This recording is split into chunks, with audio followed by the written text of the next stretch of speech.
Hello, this video will cover how to complete the quick study practice for Chapter 4. Going through Canvas, go ahead and click on Chapter 4 Quick Study. So we're going to go ahead and start it.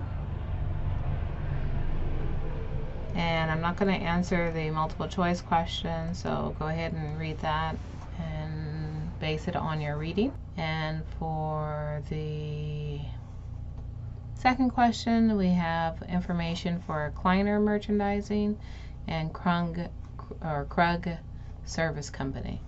Compute the gross profit, the goods available for your sale, and the cost of goods sold for the merchandiser. Hint, not all information is necessary.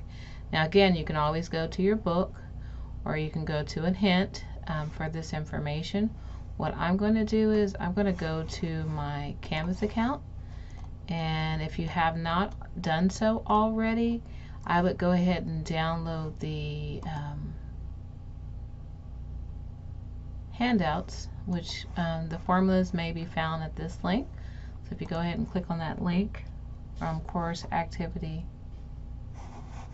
7, you should be able to see all these formulas. And again, I would go ahead and write these on my notes for Chapter 4. So here we have our cost of goods available for sale. We have our gross margin, also known as gross profit. These formulas can be found in Chapter 4. So continue on with the problem, goods available for sale. So this is the amount that I have available for sale.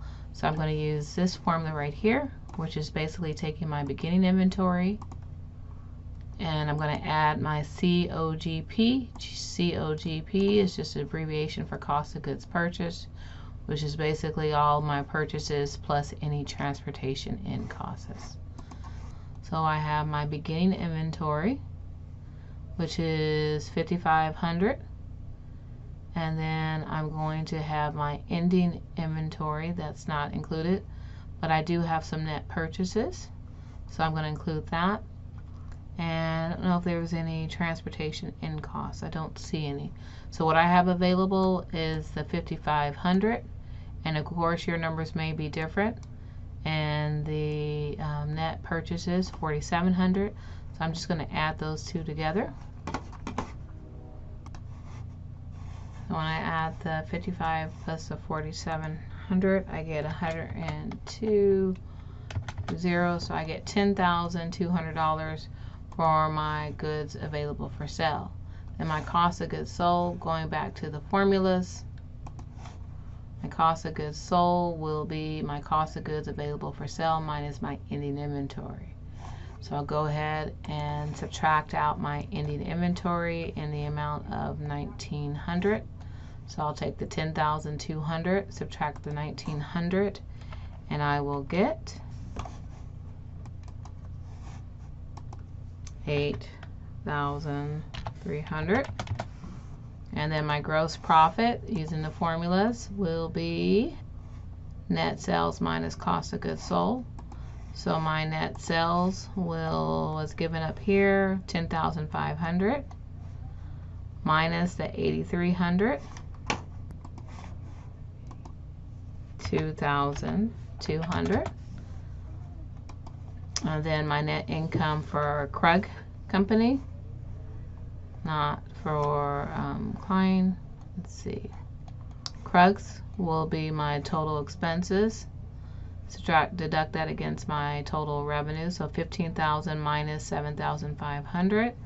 That'll give me 7,500. And because Kleiner is a merchandising company, using these formulas again, I'm going to take my net sales, which is sales minus any contra revenue accounts. That'll be my net sales amount. And then I will subtract my cost of goods sold to get my gross profit. And then I will subtract my operating expenses. And that will give me my income from operations. But that'll be my income before income taxes minus any other expenses. So the income before income taxes minus the income tax expense. If you don't have taxes and you don't have other revenue items, your income from operations will be your net income. And based on what we are given. We've already calculated our gross profit.